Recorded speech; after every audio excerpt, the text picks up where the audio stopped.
All right, my phone is rapidly running out of battery, so it's the time to do my dark episode.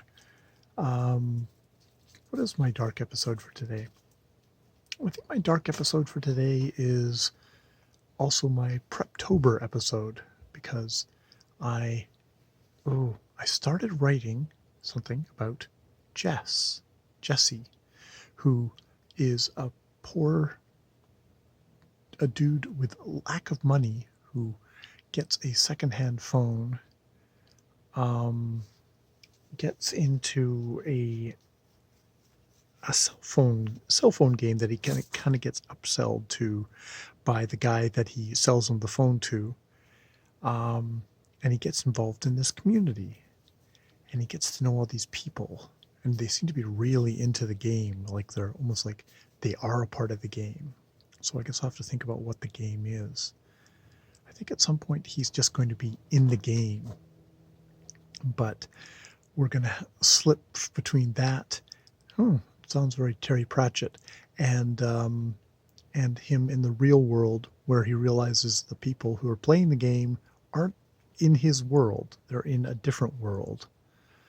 Yeah, I'm probably starting to get a little bit shaky on my concept. It's funny how stories at the beginning are like they're fuzzy dreams that you then have to kind of make sense of, or you have to get the logic right, you have to get the flow right. So yeah, that's sort of what I have so far with that. It doesn't quite have the emotional click on it yet. There's something there. I think there's something there. I think the something that is there is the thing that I was thinking about when I was watching Kelly, and she was talking about the novel where the people had created a fantasy world, and then one of those fantasy worlds characters suddenly came into their world, and me thinking like, oh, that's like BookTube for me. Here's all these people that I know, and I've got this kind of rich life that I project on them. Whereas I really don't know actually about any of their real lives. I just have my little window into the world, and then the stuff that I probably extrapolate out from that.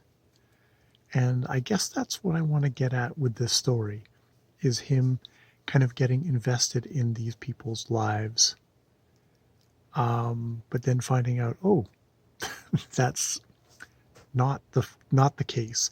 And in this case, in this fantasy that I'm writing, it's more, oh, they're not those people at all in real life, because they're not actually in this world. They're in a different world. But that other world is actually independent from his imagination. Yeah, though it might even get slightly created by his imagination. I'm not quite sure. But I'm enjoying.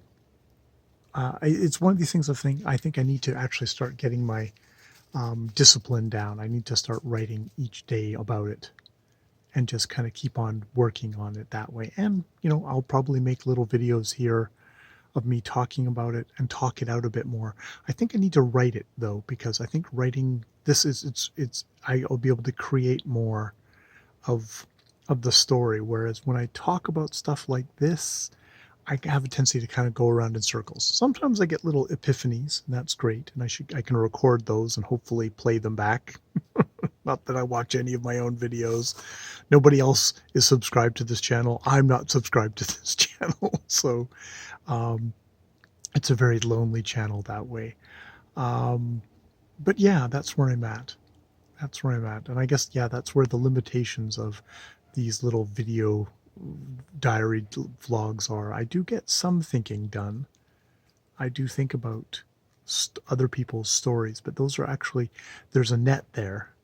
Whereas when I'm like creating my own story, there isn't a net. There's hazy dream fragments, glimpses that I have to piece together and construct, or uncover, blow away the fog to try and see clearly what's already there. When, of course, we know there's nothing there. It's just me projecting it out. And that's where we're at. Okay, that was a ramble, and I'll stop there. More videos later. So yeah, my plan is to actually get up in the morning and do a half an hour writing. If I can get a half an hour writing done each day up until we start NaNoWriMo in November 1st, I think hopefully I'll be in a good spot. And, also check out inspirational videos from the likes of Steve Donahue and others talking about NaNoWriMo to try and get myself pumped up for it. But I would like to write a short novella that is about 50,000 words and have it done by the end of the month. That would be really cool. That would be really cool. Maybe I can do that. Maybe if I plan hard enough, maybe if I prep-tober enough in October, I will be ready to make a little thing in November for National Novel Writing Month. All right, more videos later.